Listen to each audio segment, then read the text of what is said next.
63 ayat dan 65 kata insan dalam Al-Quran. Boleh cari, enggak satu pun Allah gunakan untuk hal yang baik, untuk hal yang positif, enggak. Tapi kalau kata bashar, nih, basyarun uhiya ilayya, dikaitkan dengan wahyu Allah subhanahu wa ta'ala. Dalam Al-Quran itu kata bashar digunakan untuk hal-hal yang terkait dengan keindahan.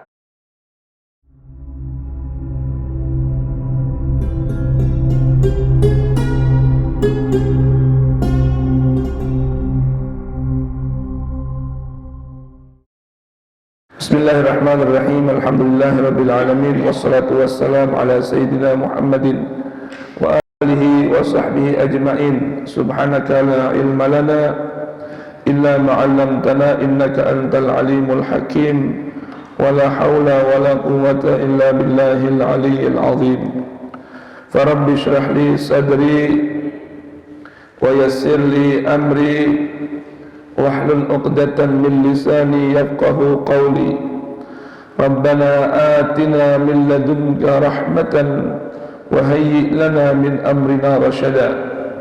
Rabbana zidna ilman hab lana hukman 'allimna min ladunka ilman tawaffana musliman wa alhiqna bis salihin. Wa akhiru da'wana alhamdulillahi rabbil alamin. Para hadirin dan hadirat yang dirahmati Allah subhanahu wa ta'ala, wabil khusus guru kita, pimpinan DKN Masjid Al-Mahdi, Al-Ustaz Al-Habib Ali bin Ahmad Al-Haddad, hafizahullah wa ra'ah wa nafa'ana bih.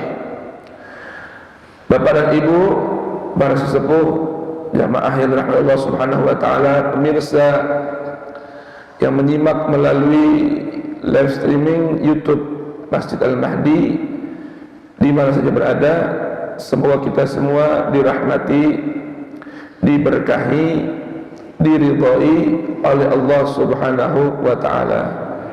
Amin ya rabbal alamin. Jemaah sekalian, pagi hari ini temanya kita akan merenungkan panduan ayat-ayat suci Al-Quran di seputar sifat atau sebutan sematan yang Allah subhanahu wa ta'ala berikan kepada kita anak cucu Adam. Di antara sematan sebutan yang Allah sebutkan kepada kita anak cucu Adam ini dalam Al-Quran ada dua. Di antaranya adalah sebutan insan, dan yang kedua sebutan bashar. Al-insan disebutkan mahallul khata'i wan nisyan.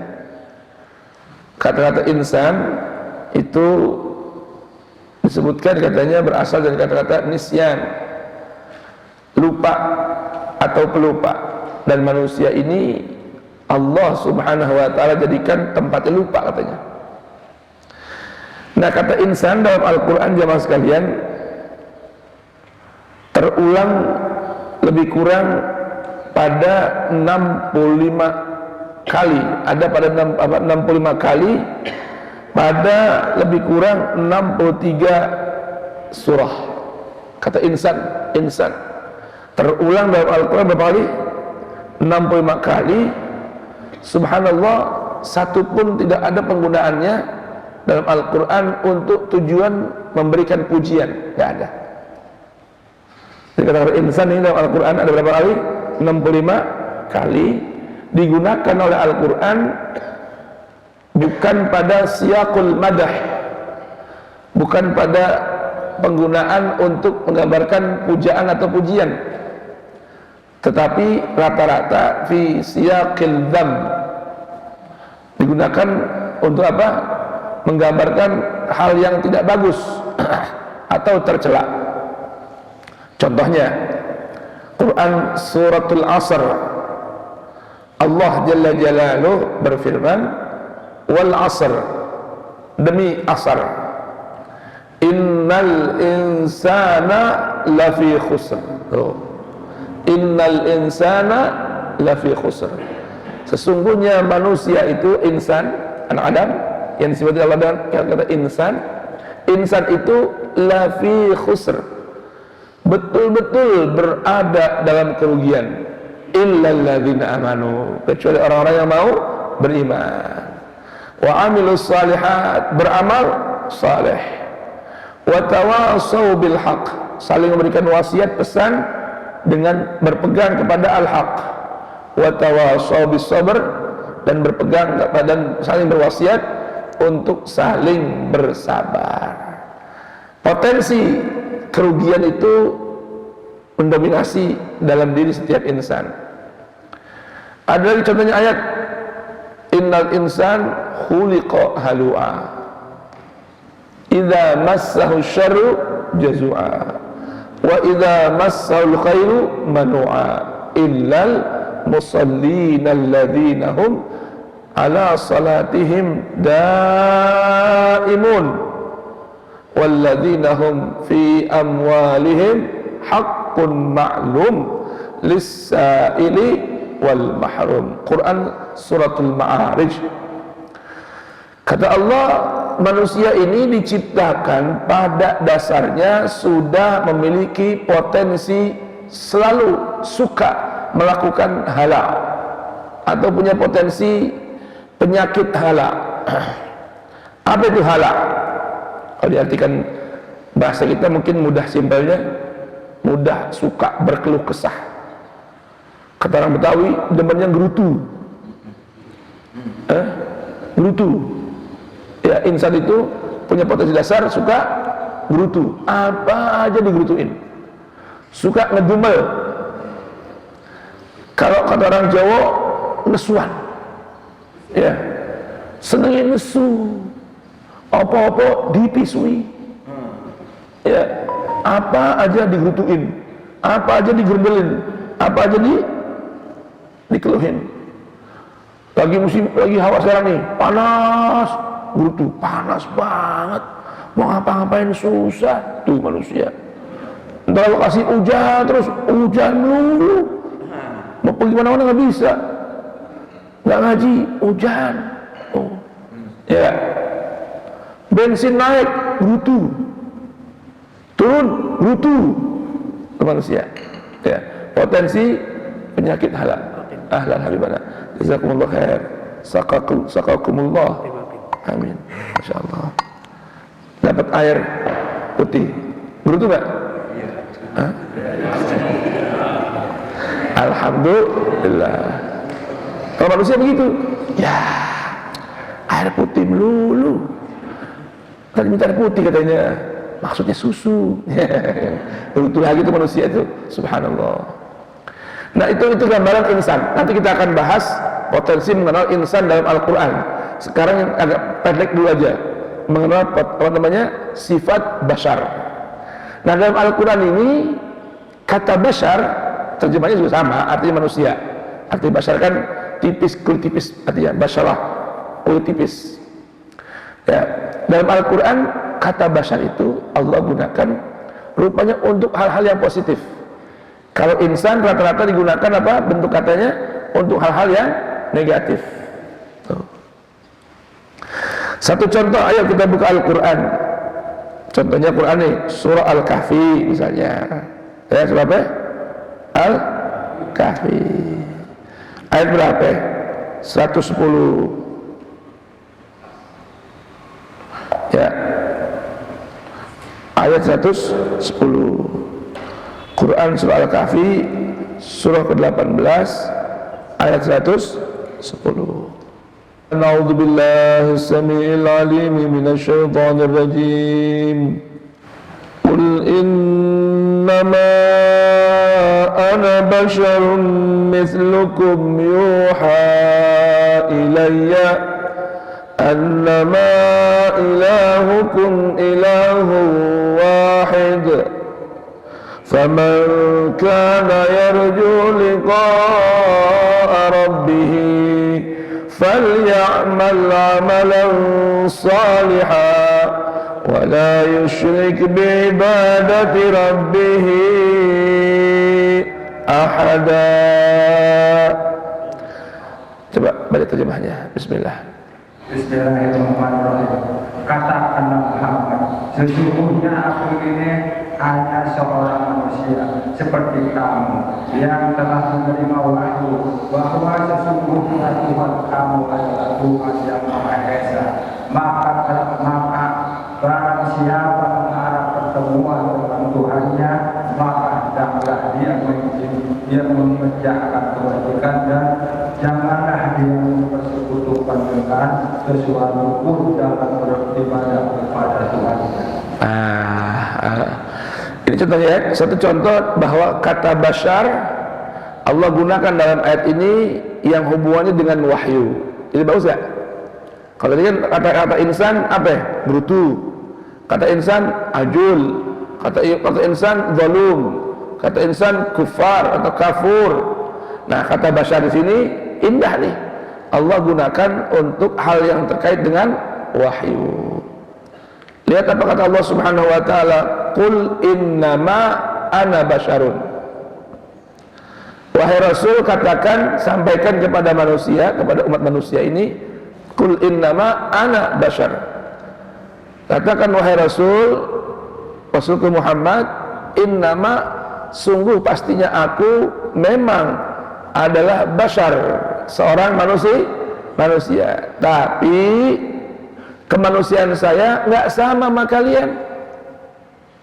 Aku biasa, manusia biasa memang, tapi nggak sama dengan kalian.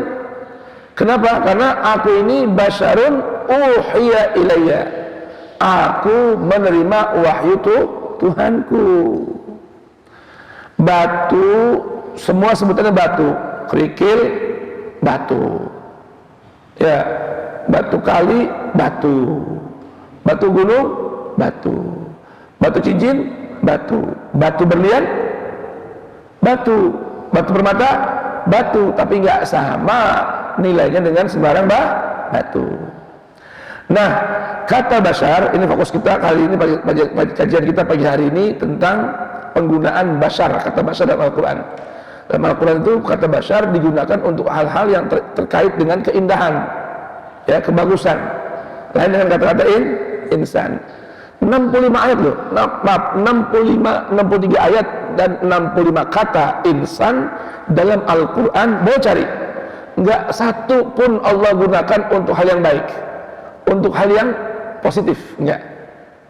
Mesti kata-kata insan, wa idza massahu syarru jazua. Kalau dapat hal yang apa? Yang pahit, yang enggak enak, mesti ngerutu nyalahin Tuhan. Wa idza massahul khairu manua. Ini insan kalau giliran dapat yang enak-enak nahan, pelit tuh. Kata insan itu apa? Enggak ada bagusnya. Tapi kalau kata bashar, nih, basyarun uhiya ilayya, dikaitkan dengan wahyu Allah Subhanahu wa ta'ala. Annama ilahukum ilahun wahid, dan sungguh pastinya ilah kalian adalah ilahun wahid. Faman kana yarju liqa'a rabbih, siapa di antara kita yang katanya kepengen berjumpa dengan Allah? Ayo, ada enggak? Siapa di antara kita yang pengen ketemu Allah? Siapa? Angkat tangan. Siapa di antara kita yang pengen ketemu Allah? Pengen ya? Angkat tangan. Kita baca Fatihah nih. Mudah-mudahan kita segera bertemu dengan Allah. Amin ya rabbal alamin. Nah, Allah berpesan, siapa orang yang kepengen ketemu Allah, bahasa kata kepengen itu berarti kan pengen ketemu dalam kebaikan. Kalau orang yang nggak pengen ketemu biasanya lari kan. Nah, kalau kata yarju liqa rabbi, kepengen ketemu Allah, buktikan dengan apa? Falyamal amalan salihan, maka hendaknya dia beramal dengan amalan yang saleh. Bapak Ibu pernah saya kasih tahu di sini, kata-kata saleh itu asalnya artinya bukan baik. Saleh itu yaliqu bih, arti saleh itu cocok, sesuai dengan apa yang diinginkan. Jadi kalau orang ingin berjumpa dengan Allah, buktikan dengan beramal dengan satu amalan yang sesuai dengan keinginan Allah. Itu arti saleh. yaliq bima aradah, yunasib bima sya'at Allah tabaraka wa ta'ala. Itu kata-kata apa? Kata-kata saleh. Lalu diterjemahin sekarang artinya baik. Orang yang saleh artinya apa? Orang yang baik. Tuh. Di atas orang yang saleh ada namanya orang yang muslih. Kalau saleh orang yang menginginkan kebaikan untuk dirinya sendiri. Itu namanya saleh. Beramal satu amalan yang sesuai dengan keinginan Allah, namun hanya kembali kepada dirinya sendiri. Tapi kalau muslih, selain dia salihun li nafsihi, muslihun li ghairihi. Kata-kata muslih itu beramal dengan amalan yang sesuai dengan keinginan Allah bagi dirinya dan menginginkan orang lain mendapatkan hal yang sama seperti dirinya. Makanya di Al-Quran orang muslih itu saking langkanya, di Al-Quran juga jarang penyebutannya. Kata-kata cuma soleh, ya, solihin.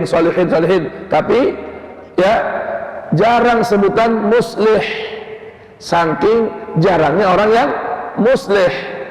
Orang hanya sibuk dengan ingin menjadi soleh bagi diri sendiri, tidak menginginkan kesolehan bagi orang yang lain. Itu namanya apa? Saleh. Kalau muslih, makanya Allah katakan, wa ma rabbuka muhlikal qura bizulmin wa ahluha muslihun. Sekali-kali Allah mustahil, kagak bakalan membinasakan satu negeri, padahal kezaliman begitu banyak berlangsung negeri itu. Benerin. Jadi ini satu kampung perilaku zalim di mana-mana, mendominasi. Nah, sepatutnya tempat itu layak Allah turunkan azab, siksa. Tapi karena ada orang yang muslih, masih ada orang yang muslih walaupun nggak banyak, Allah nggak jadi turunkan murka dan azabnya di kampung tersebut. Allahumma ja'alna minal muslihin, Allahumma ja'alna minal muslihin, Allahumma ja'alna minas salihin wal muslihin, al muslihin. Mudah-mudahan Allah jadikan kita orang yang soleh, juga orang-orang yang muslih. Tuh, ada guru ngaji, pendakwah kayak model Habib Ali ini, muslihnya. Kalau di kampung bisa ada orang begini, insya Allah Allah jaga. Tapi kalau kagak ada, ya, masya Allah, tabarakallah. Siap-siap, murka Allah bakal turun. Yang kedua, Allah Subhanahu Wa Taala kaitkan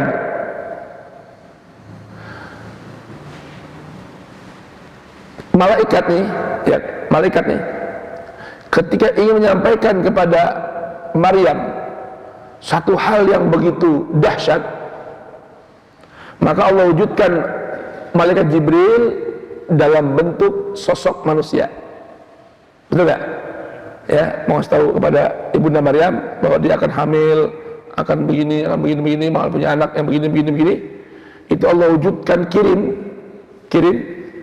Allah kirim malaikat Jibril ke hadapan bunda Maryam, ya, dalam bentuk manusia. Betul gak?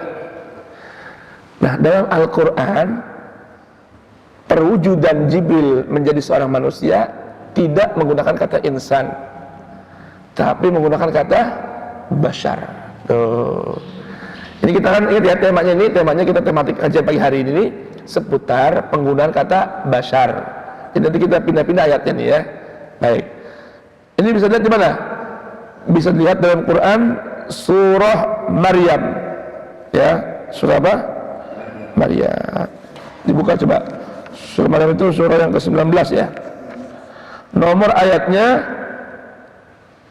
ke ayat ke-17. Ayat ke-17. Surah ke-19 tapi ayatnya yang ke-17. Jangan lupa ya lihat mushafnya ya, yang di handphone ataupun yang dicetak, lihat mushafnya biar mata kita melihat Al-Quran. Jadi mata kita dapat cahaya dari Al-Quran. Pak, ini namanya akal nih, namanya akal. Itu seperti bola mata. Seperti apa? Bola mata. Akalnya akal.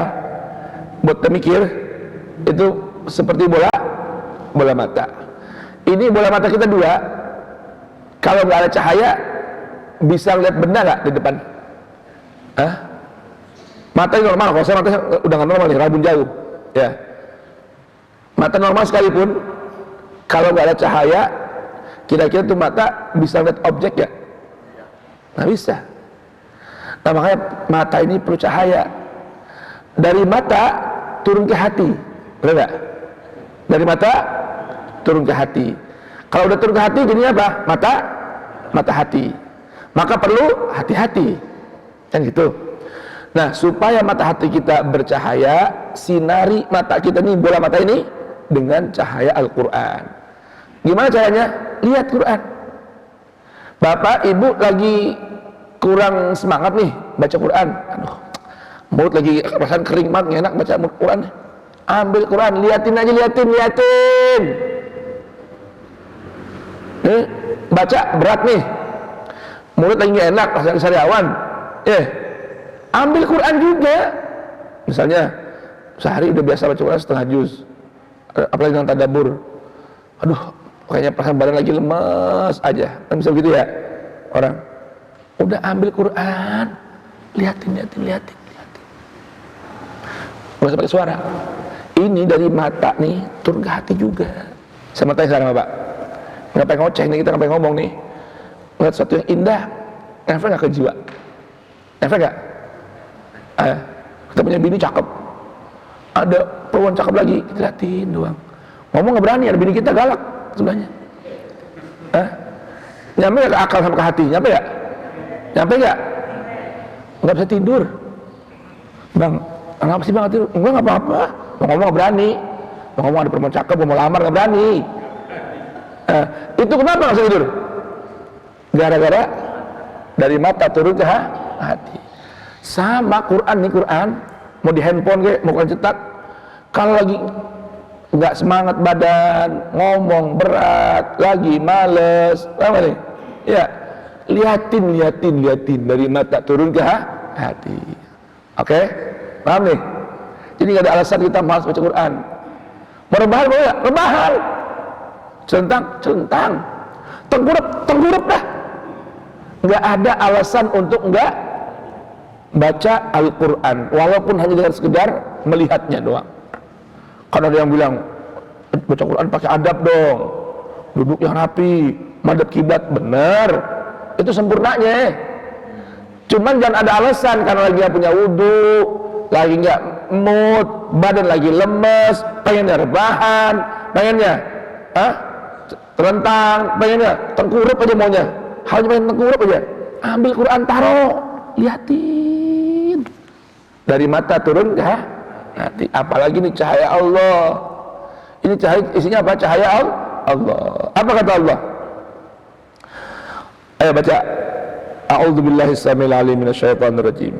Wadhkur fil kitabi Maryam idin tabadat min ahliha makanan syarqiyya fattakhadhat min dunihim hijaba fa'arsalna ilaiha ruhana fatamassala laha basharan sawiyya. Qalat inni a'udzu birrahmani minka in kunta taqiyya. Qala innama ana rasulu rabbiki li'ahaba laki ghulaman zakiyya. Qalat anna yakunu li ghulamun wa lam yamsasni bashar walam aku baghiyya. Qala kadzalika qala rabbuki huwa alayya hayyin walinaj'alahu ayatan linnasi wa rahmatan minna wa kana amran maqdiyya. Ayo coba baca terjemahnya. Allah dalam Al-Quran gak pernah manggil beliau dengan nama Muhammad. Kagak ada. Cari sampai puyuh berbuntut juga gak ketemu. Di Al-Quran ada Allah bilang ya Muhammad, gak ada. Allah panggil ya ayyuhar rasul, ya ayyuhan nabi, ya ayyuhal muddathir, ya ayyuhal muzammil. Tuh, ya. Nah, nggak pernah tuh Allah manggil beliau dengan nama Muhammad di Al-Quran. Ya Muhammad, aqimis shalah, nggak ada. Nah, maka terjemah tuh, yang terjemah Al-Quran tuh, terjemah yang ada sebutan katakan hai Muhammad, itu diganti katakan hai Nabi Muhammad, katakan wahai Rasulku Muhammad, boleh ya. Nanti ketukar sama Ahmad Adong. Bismillahirrahmanirrahim. Dan ceritakan wahai Rasulullah Muhammad, kisah Maryam di dalam kitab Al-Quran. Itu ketika dia mengasingkan dirinya dari keluarganya ke suatu tempat di sebelah timur Baitul Maqdis. Masya Allah. Terus lalu dia memasang tabir, dia melindungi dari mereka. Lalu kami mengutus roh kami Jibril kepadanya, maka dia menampakkan diri di hadapannya dalam bentuk manusia yang sempurna. nah, itu ya. Ini tema kita nih ya. Tema kita pagi hari ini pengguna kata bashar. Sebentar ya. Lihat Allah Subhanahu Wa Taala dalam Al-Quran surah Maryam ini mengatakan wadhkur fil kitab Maryam. Wahai Rasulku Muhammad, kekasihku wahai Rasulku Muhammad, ceritakan dalam Al-Quran kisah tentang Maryam. Jadi ini yang namanya ngasih cerita, itu konsep Al-Quran. Bercerita, konsep Al-Quran. Cuma ceritanya jangan keluar dari Quran. Paham nih? Jadi kalau mau ngambil kisah-kisah dari Al-Quran, jangan keluar dari Al-Quran. Bahkan kadang-kadang menggunakan tafsir-tafsir yang jauh, bahkan merusak makna Quran itu sendiri. Jadi kalau mengisah-kisahin Al-Quran, mengisahkan tentang Nabi, umat masa lalu, siapapun dia, itu ambil kisahnya dari Al-Quran. Karena Al-Quran itu kata Allah Ta'ala, yaqusul haq. Al-Quran itu apa? Yaqusul haq, menceritakan tentang hal-hal yang benar aja, nggak ada yang palsu, nggak ada. Tuh, ya. Bahkan Allah katakan kepada Nabi kita Muhammad, ya, bahwa pada Rasulnya, thumma, ya, apa namanya? Lanakussanna alaika min amba'ir rusul ma nusabbitu bihi fuadak. Hai kekasihku Muhammad, Rasulku Muhammad, pasti kami akan ceritakan padamu, itu pasti kami akan kasihkan kisah-kisah padamu min amba'ir rusul, dari berita-berita masa lalu tentang para rasul sebelum kamu. Nabi kita kan jaraknya jangan sama Nabi Adam, sama Nabi Isa aja jaraknya udah berapa? 6 abad. Allah ceritain kisah-kisah Nabi dulu. Kenapa tujuannya? Linusabbita bihi fuadak, supaya anda punya hati yang kasih ke Muhammad mantap kokoh hatinya. Nah, jadi kisah-kisah itu ya, itu berefek buat hati kuat. Nah, cuma kalau beri kisah ambil dari Quran aja. Kalau udah lewat dari Quran biasanya banyak susupan. Paham nggak? Di tafsir nih, buku-buku tafsir Quran itu juga banyak susupan-susupan kisah-kisah Israiliyat. Tuh. Di Al-Quran ceritain Nabi Daud yang sedang beribadah fil mihrab. Apa itu mihrab? Itu tempat sholat, musola, ya, musola yang sifatnya pribadi, tempat orang beribadah atau meditasi kepada Allah. Biasanya di atas rumah, di roof, loteng yang paling tinggi itu di atasnya bikin mihrab. Tuh. Ini di Al-Quran Allah ceritakan begitu. Ibadahnya siapa? Ibadahnya siapa? Nabi Daud. Di buku tafsir, kalau buku tafsir nih, tafsir Ibnu Katsir atau yang lain-lainnya, ya, akan Bapak jumpai kisah Nabi Daud ketika di mihrab. Ya, dia ngeliat lagi sholat di mihrab ibadah, ngelihat ada wanita cantik di bawah, di atas kan, di bawah ada perempuan habis mandi, rambutnya basah, kan dia, habis mandi rambutnya basah. Aduh, Siti Aisyah, gimana? Yang lagu itu maksudnya? Aduh, Siti Aisyah, mandi di kali rambutnya basah. Ya, basah. Siapa itu perempuan? Itu namanya Arwa. Itu istrinya panglima perang Nabi Daud. Jadi Nabi Daud itu raja nih, punya pasukan perang, punya patih atau panglima perang, ya, punya istri namanya Arwa. Nabi Daud lagi di mihrab, melihat itu Arwa. Waduh, indah bener, coba itu. Akhirnya gara-gara itu akhirnya yang namanya udah tergoda dari mata turun ke hati, dicari-cari tahu, akhirnya selingkuh.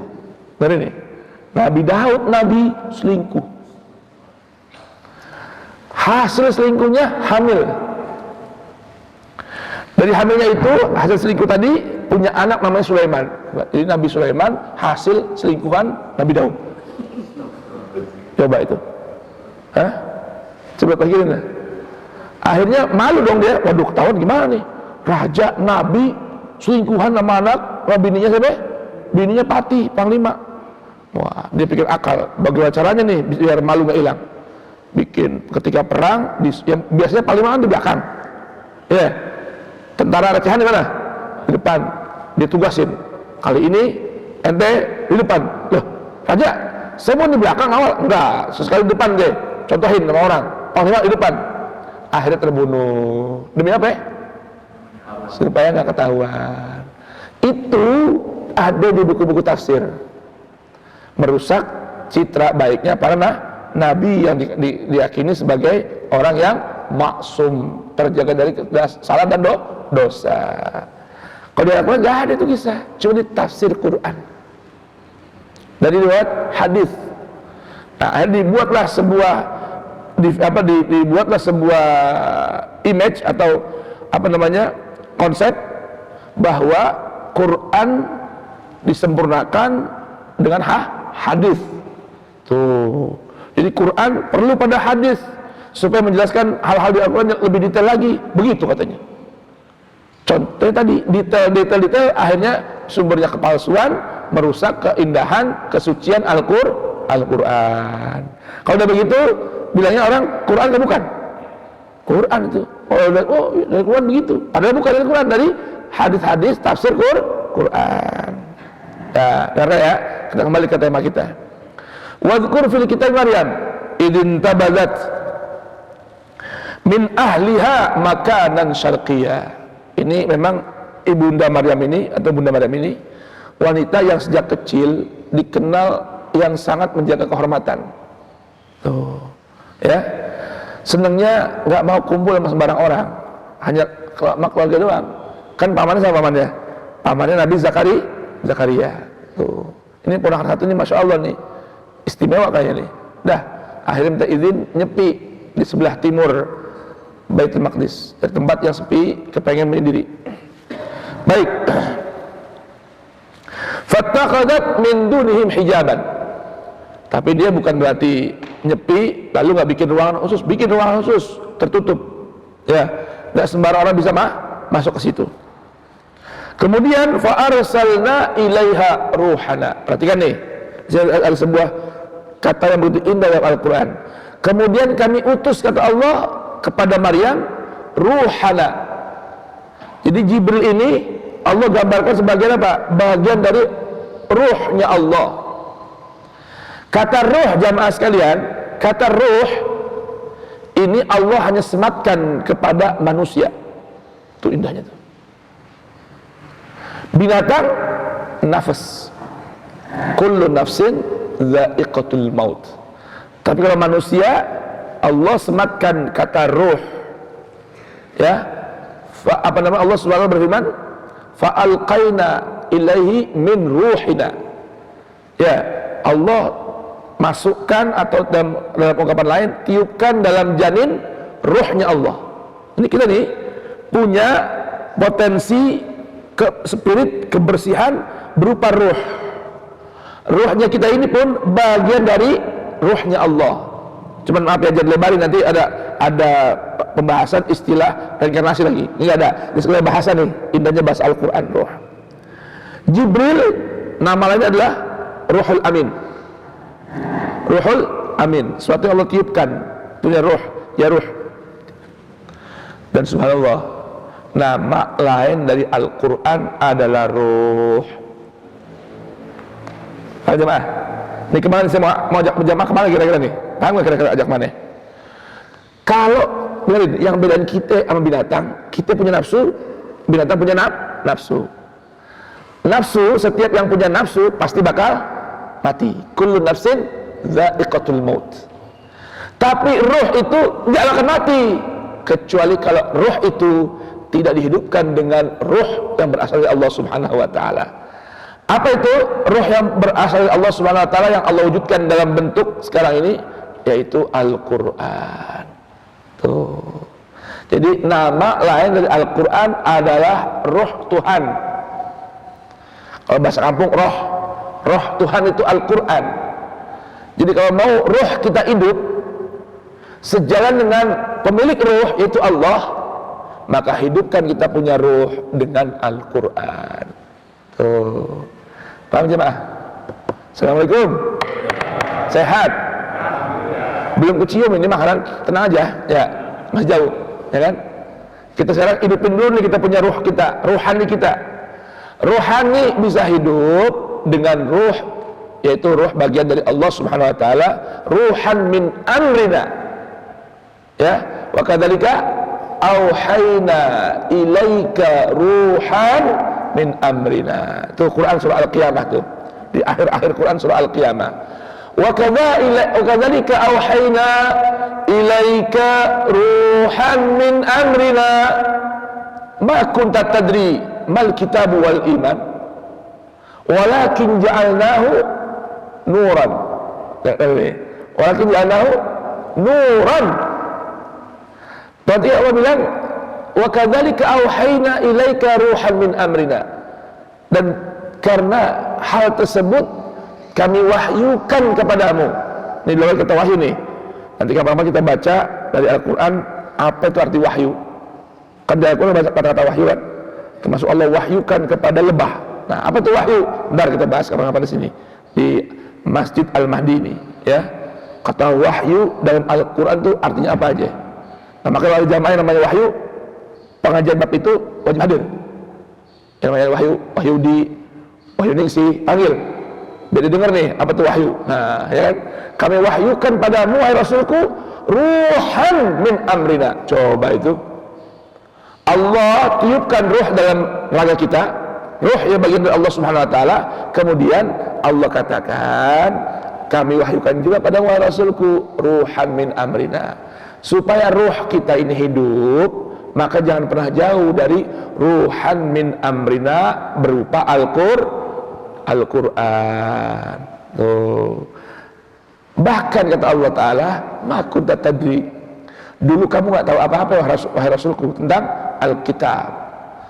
Ma kunta tadri mal kitabu wal iman, kamu juga dulu gak tahu tentang iman, tapi setelah kami wahyukan Al-Quran padamu, kamu tahu itu apa Alkitab, kamu tahu ngerti apa itu iman. Iman bisa hidup, ya, dan berkembang, berbuah dalam hati kita dengan ruh min amrina, yaitu Al-Quran. Nah, nama lain Jibril juga ruh. Ini yang Allah katakan, fa arsalna ilaiha ruhana, Allah kirimkan ruh kami yaitu Jibril kepada Maryam, fatamatsala laha basharan sawiyya. Kemudian Allah wujudkan, umpamakan, ya, untuk Maryam ruh kami ini yaitu malaikat Jibril dalam bentuk basharan sawiyya, manusia seutuhnya. Di sini ada pesan ayat, kalau kepengen jadi manusia seutuhnya, ya ingat nih jamaah. Assalamualaikum. Ini ngapa diem aja nih, kira-kira pada konsen apa pada ngapain ini? Ngantuk ya? Apa tersepona? Tersepona? Ya. Jadi supaya kita jadi manusia basyaran sawiyya, manusia seutuhnya, harus terikat dengan ruhan min amrina, dengan Al-Quran. Berapa banyak manusia tapi nggak jadi manusia seutuhnya. Dia cuma jadi seorang insan yang karakter dan perilakunya nggak beda dengan binatang. Ya, coba dalam Al-Quran coba ada sumpah Allah Ta'ala, was-sama'i wa ma banaha wal ardi wa ma tahaha wa nafsin wa ma sawwaha fa alhamaha fujuraha wa taqwaha. Nah, kalau nafsu bisa mengarah kepada yang baik, bisa mengarah kepada yang buruk, karena dia seorang insan. nafsu dari seorang insan. Tapi kalau basyaran sawiya, manusia seutuhnya. Apa itu cirinya? Cirinya dengan apa? Dengan terikat biruhina, dengan rohnya Allah Subhanahu wa taala. Baik, kembali kepada Maryam. Jadi Allah gunakan kata basyar di sini untuk hal yang positif. Berupa apa? Berupa wujud manusia bagi seorang malaikat Jibril. Untuk ngapain? Untuk datang ke hadapan Maryam. Perhatikan ini. Ini gambaran perempuan kalau mau jadi seperti Maryam nih, perempuan. Bu, kalau perempuan nih mau jadi seperti Maryam, belajar dari sini. Kalau nanti perempuan semuanya kayak model Maryam, Allah akan lahirkan dari rahimnya wanita-wanita yang salihah. Oh. Apa cirinya? Ini diantaranya. Qalat inni a'udzu birrahmani minka in kunta taqiyya. Ini perempuan nih, kalau cirinya kayak Maryam, ketemu laki-laki, apa dia bilang? Inni a'udzu bika. Ya, inni a'udzu birrahmani minka in kunta taqiyya. Ngapain deket-deket? Saya ini bukan apa-apa kamu bukan apa-apa saya. Jangan deket-deket, bertakwalah kepada Allah. Tuh. Kalau perempuan mau jadi kayak Maryam, ya begitu. Ya, ketemu laki-laki yang enggak halal, belum halal baginya, ini a'udzu birrahmani minka in kunta taqiyya. Jangan deket-deket. Maaf ya, kita belum halal. Takut Allah Maha Rahman nanti marah. Oh. In kunta taqiyya, kalau kamu benar-benar takwa pada Allah. Qala, nih Jibril menjawab nih, innama ana rasulu rabbiki li ahabalaki ghulaman zakiyah. Ini Jibril bilang menjawab kepada Maryam, maaf, saya ini utusan Tuhan, ingin menghibahkan, memberikan kamu hibah seorang anak muda yang suci. Dengerin ya. Ini gambaran belajar dari Maryam nih, perempuan. Kalau ada laki-laki datang, mau ngapain dekat sama saya? Aneh mau kasih ente anak. Dengerin nih. Jangan bilang nggak boleh. Ini jawab nih. Qalat anna yakunu li ulam walam yamsasni bashar walam aku baghiyah. Maaf ya, ente ngakunya utusan Tuhan. Kan bisa orang bilang aku, ya kan? Dengan pakai penampilan rapi. Assalamualaikum ukhti, apa kabar ente? Ngapain deket-deket? Ittaqillah. Itu aja perempuan tuh. Jangan tampil rapi. Assalamualaikum ukhti. Waalaikumsalam. Dari mana bang? La ilaha illallah. Ya jangan tertipu penampilan pakai orang bener kan? Pakai sorban, pakai jubah, pakai tasbih, pakai tongkat. Assalamualaikum, Pak. Waalaikumsalam, Pak Ustaz. Apa kabar, Pak Ustaz? Silakan duduk. Enak aja. Jangan mau. Ini Jibril aja nih, Jibril ngaku utusan Tuhan. Apa kata Maryam? Anna yakunu li ghulam walam yamsasni bashar.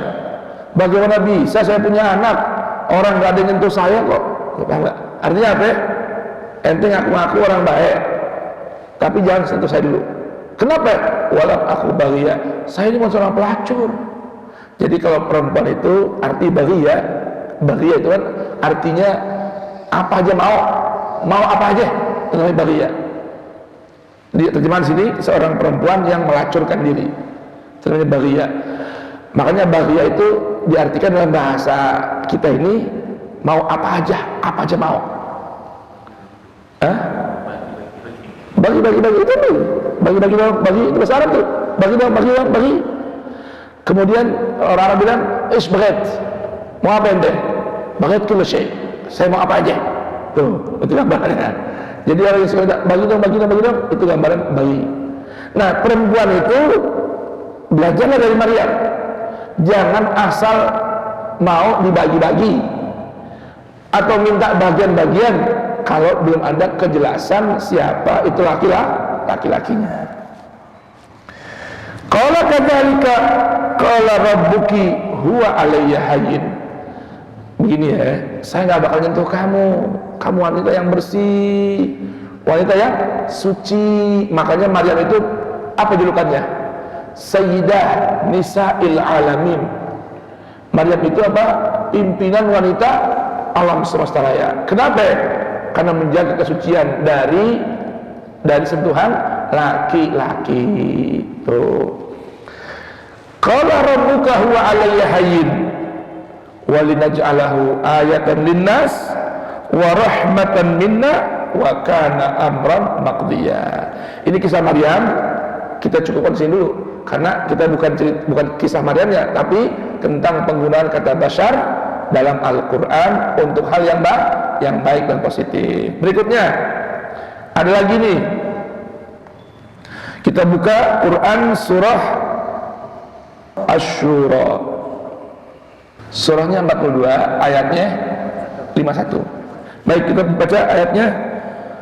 Wa ma kana li basharin ay yukallimahu Allahu illa wahyan aw min wara'i hijabin aw yursila rasulan fayuhiya bi'idnihi ma yasha' innahu aliyyun hakim.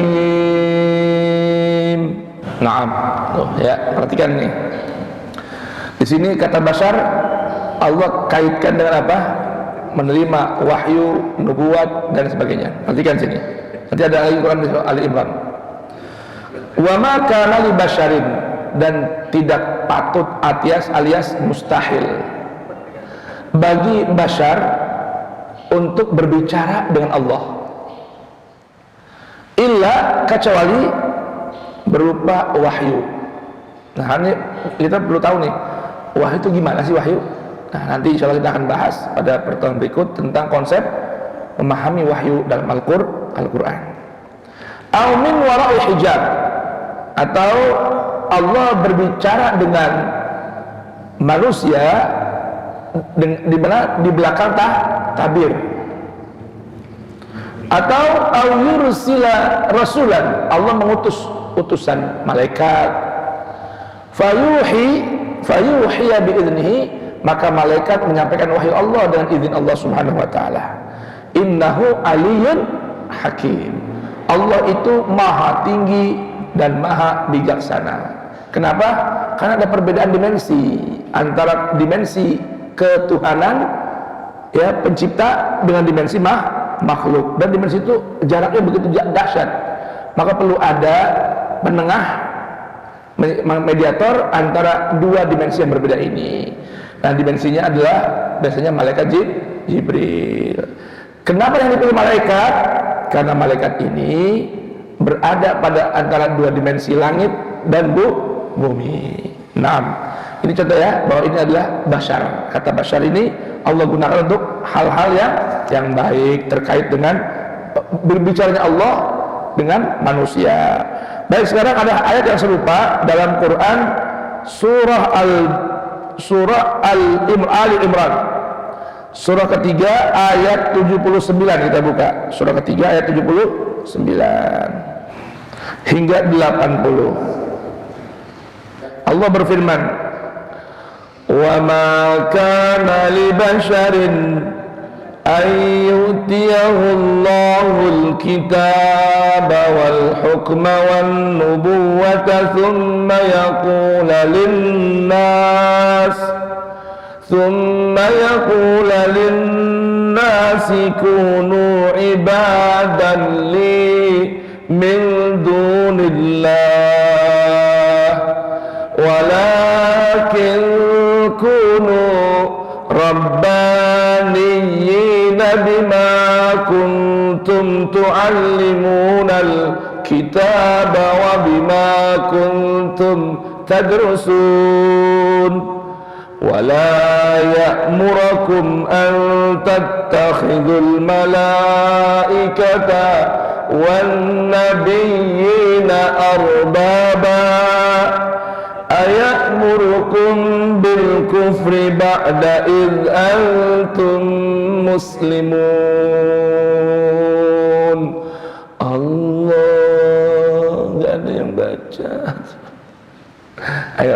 Pak Haji, silakan jawab itu aja. Maka tidak mungkin bagi seorang yang telah diberi kitab oleh Allah serta hikmah dan kenabian, kemudian dia berkata kepada manusia, jadilah kamu menyembahku, bukan menyembah Allah, tetapi dia berkata, jadilah kamu mengabdi Allah karena kamu mengajarkan kitab dan karena kamu mempelajarinya. terus Dan tidak mungkin pula baginya menyuruh kamu menjadikan para malaikat dan para nabi sebagai Tuhan. Apakah patut dia menyuruh kamu menjadi kafir setelah kamu menjadi muslim? nah dengerin nih, ini penggunaan kata dasar di sini ya, Allah gunakan untuk hal yang begitu positif. Apa itu? Kalau Allah sudah pilih dari kalangan manusia untuk menerima apa? Menerima wahyunya sebagai nabi dan rasul, mereka mustahil ngajak orang menjadi penyembah selain Allah. Tuh, berarti kan ini hal bagus ya? Ya, tapi bukan insan, ini bashar. Wa ma kana li basharin, enggak mungkin bagi seorang manusia an yu'tiyahullahul kitab, yang Allah sudah berikan padanya sebuah kitab panduan, wal hukma, dan ketetapan hukumnya, wan nubuwah, dan telah menerima nubuat dari Allah Ta'ala.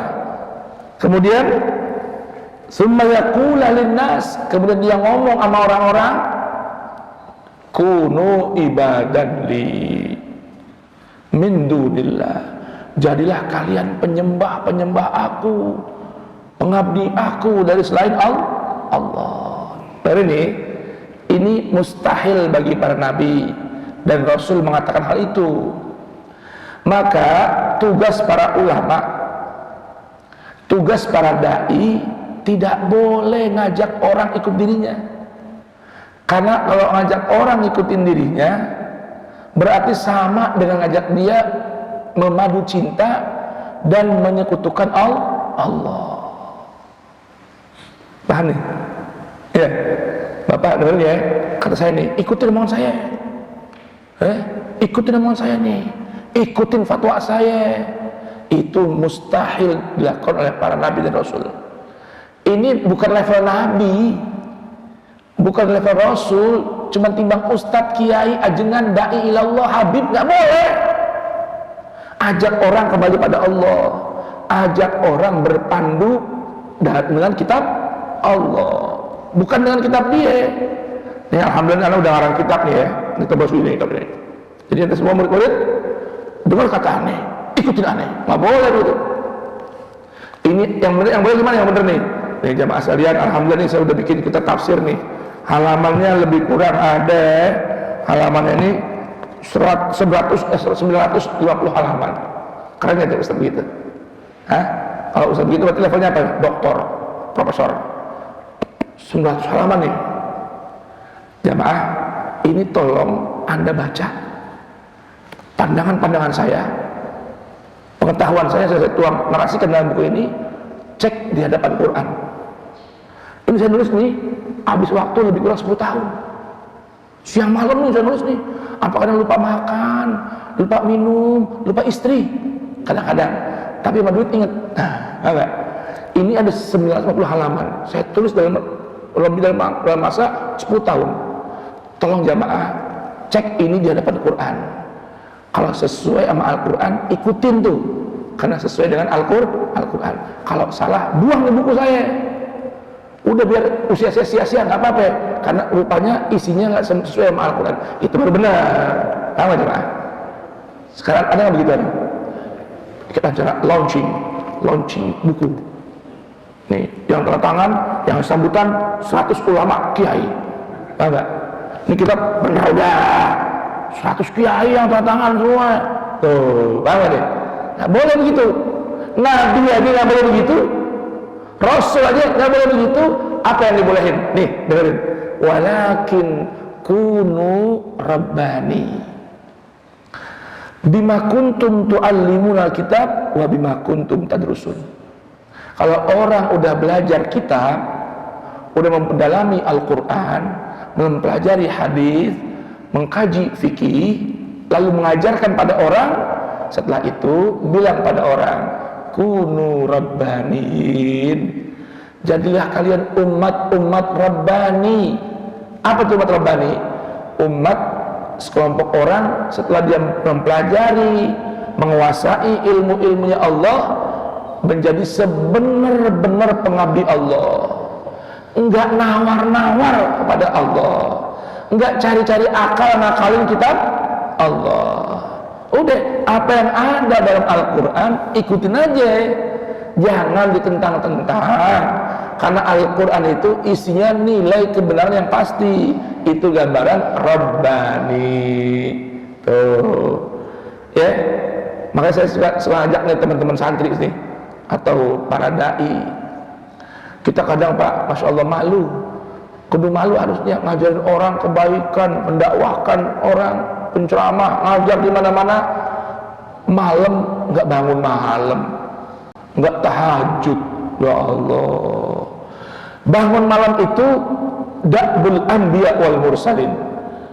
Bangun malam, tahajud itu hal yang diwajibkan oleh Allah kepada Nabi dan Rasul.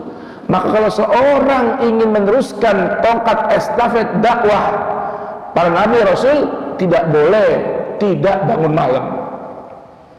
Ada ustadz, ada santri, ada penceramah, pulang undangan jam 1 malam, udah tidur bangunnya 5:30. Ya Allah, udah berhenti aja deh dia mendakwah, usah. Para nabi, para rasul itu wajib bangun malam. Maka orang yang mau melanjutkan dakwah nabi dan rasul juga mesti bangun malam. Bapak tadi kan saya bacain akhir surat Al-Kahfi ya. Iya. Akhir surat Al-Kahfi ayat 110. Pak, ini tolong catat nih, Bu, catat nih. Ada amalan dari Quran nih, amalan Quran nih dari para ulama, dari guru-guru kami. Kalau orang baca ini sebelum tidur, Allah mudahkan bangun malam. Mau nggak? Itu baca Quran surah Al-Kahfi ayat 107 hingga 110. Berapa? 107 hingga 110. Coba buka. Takutnya salah doang nih. Kalau saya jadi ikutin, nggak boleh. Ya berarti ya. Nah, udah ikutin berarti nih, insya Allah nih. Ketemu ayatnya? Baik, ayatnya begini. Bismillahirrahmanirrahim. Innal ladzina amanu wa 'amilus salihati kanat lahum jannatul firdausi nuzula khalidina fiha la yabghuna 'anha hiwala qul law kana al-bahru midadan li kalimati rabbi lanafida al-bahru qabla an tanfada kalimatu rabbi walau ji'na bimithlihi madada qul innama ana basharun mithlukum yuha ilayya annama ilahukum ilahu wahid faman kana yarju liqa'a rabbih falya'mal 'amalan salihan wa la yushriku bi'ibadati rabbih ahada.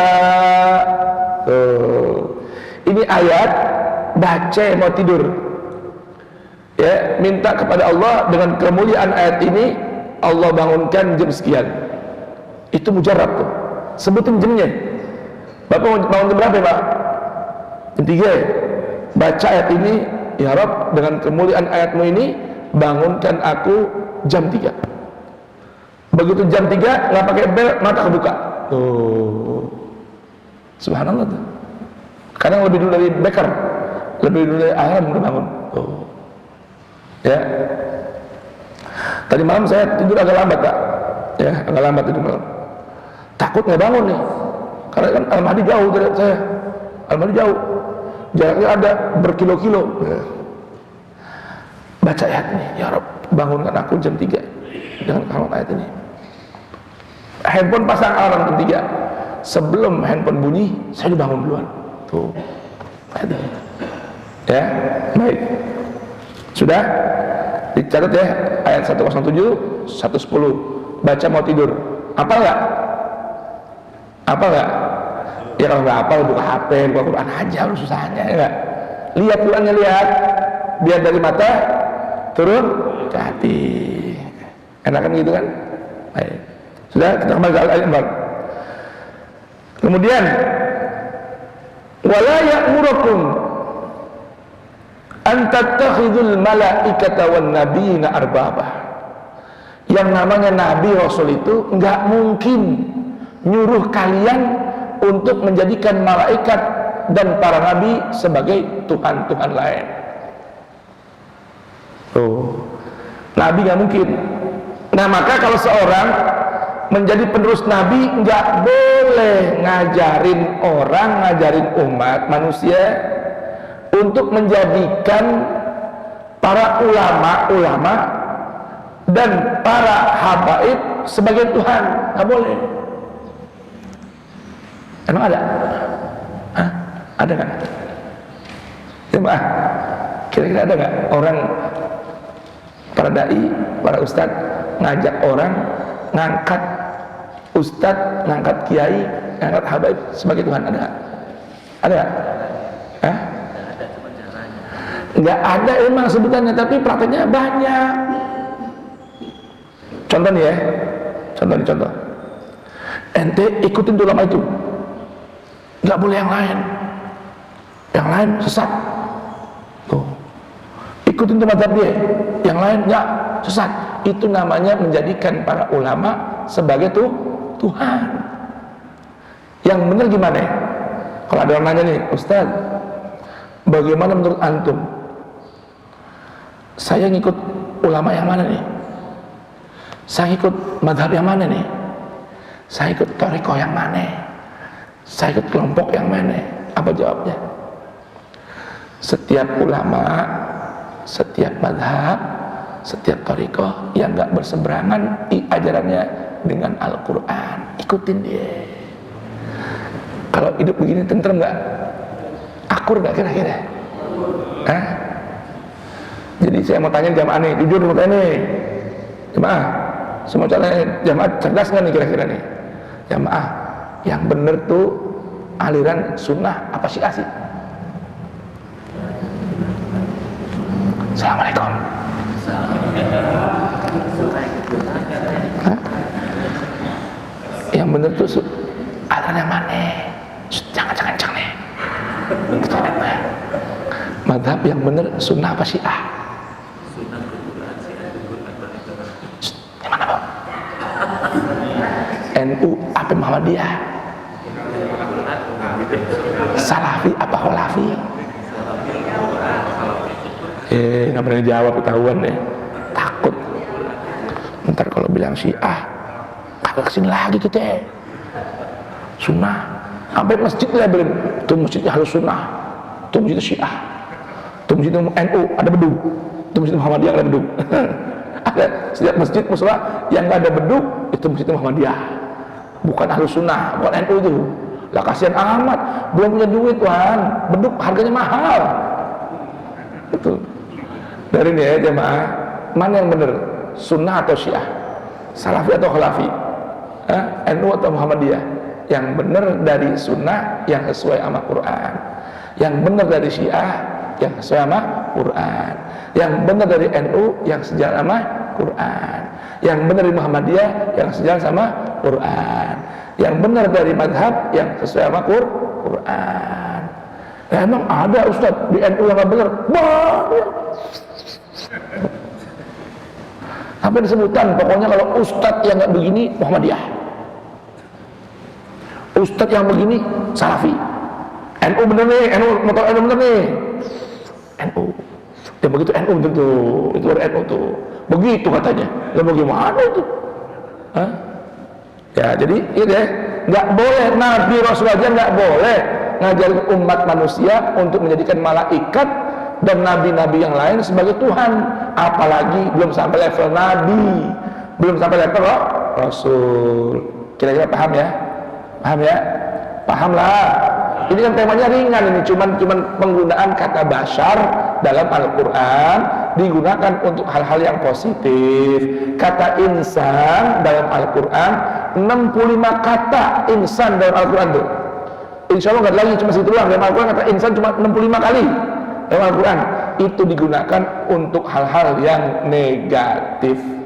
Tujuan saya kajian pagi hari ini ingin menanamkan tambah cinta dan tambah yakin kita kepada Al-Quran. Sampai urusan penggunaan kata, diksi, itu Allah gunakan sudah berbeda antara insan dengan bashar. Alhamdulillah. Kira-kira tambah mantep gak sama Al-Quran? Tambah mantep gak sama Al-Quran? Tambah cinta gak sama Al-Quran? Kalau sama saya? Hah? Sama saya? Ayo gimana? Sama saya gimana? Lihat dulu, kalau omongan saya sesuai sama Al-Quran, boleh tambah cinta, boleh tambah mantap. Kalau kagak, buang. Jangan dipakai tuh Ustaz, begitu. Ya, jangan terpesona dengan penampilan dan indahnya dialektika. Ini Ustaz, ngomongnya cakep banget ngomongnya. Allah. Ini Ustaz begini nih, tampilannya bener-bener. Itu buat ukuran bukan. Ukuran seorang dai, seorang ustadz itu bagus tidaknya kalau omongan sama perbuatannya sejalan dengan awal Al-Quran. Kalau kagak, minggir. Mau titelnya sepanjang apa kayak sepanjang kereta, buang. Nggak ada urusan. Ya, paham jemaah? Demikian. Subhanakallahumma bihamdik, asyhadu an la ilaha illa anta, astaghfiruka wa atubu ilaik. Billahi taufiq wal hidayah, war ridha wal inayah. Nih Muhammadiyah tuh, Muhammadiyah. Wallahul muwaffiq ila aqwamit thariq. NU tuh. Wassalamualaikum warahmatullahi wabarakatuh.